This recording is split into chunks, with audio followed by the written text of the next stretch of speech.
संतोष का धन। पंडित श्री जगन्नाथ शहर के बाहर अपनी पत्नी के साथ रहते थे। जब वो अपनी विद्यार्थियों को पढ़ाने के लिए जा रहे थे तो उनकी पत्नी ने उनसे सवाल किया कि आज घर में खाना कैसे बनेगा, क्योंकि घर में केवल मात्र एक मुट्ठी चावल भरी ही है। पंडित जी ने पत्नी की ओर एक नज़र से देखा, फिर बिना किसी जवाब के वो घर से चल दिए।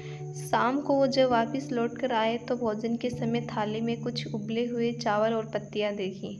ये देखकर उन्होंने अपनी पत्नी से कहा, भद्री, ये स्वादिष्ट साग जो है वो किस चीज़ से बना है?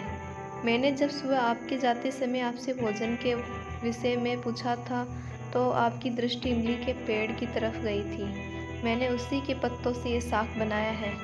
पंडित जी ने बड़ी निश्चितता के साथ कहा, अगर इमली के पत्तों का साग इतना स्वादिष्ट होता है फिर तो हमें चिंता करने की कोई आवश्यकता ही नहीं है। अब तो हमें भोजन की कोई चिंता ही नहीं रही।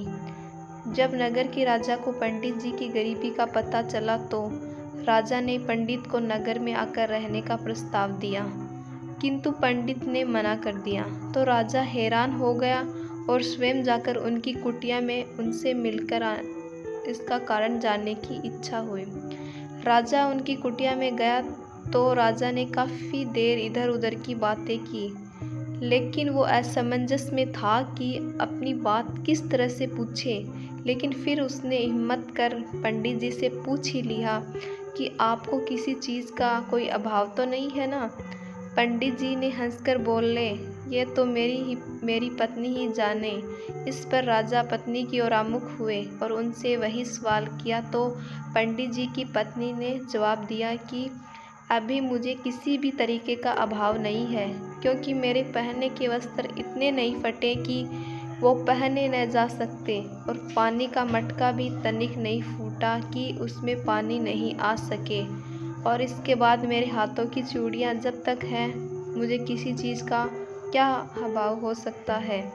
और फिर सीमित साधनों में भी संतोष की अनुभूति हो तो जीवन आनंदमय हो जाता है। हेलो फ्रेंड्स, हमारी ये कहानी आपको अच्छी लगी हो तो हमारे चैनल को लाइक करें, सब्सक्राइब करें एंड कमेंट करें एंड ज़्यादा से ज़्यादा लोगों को शेयर करें।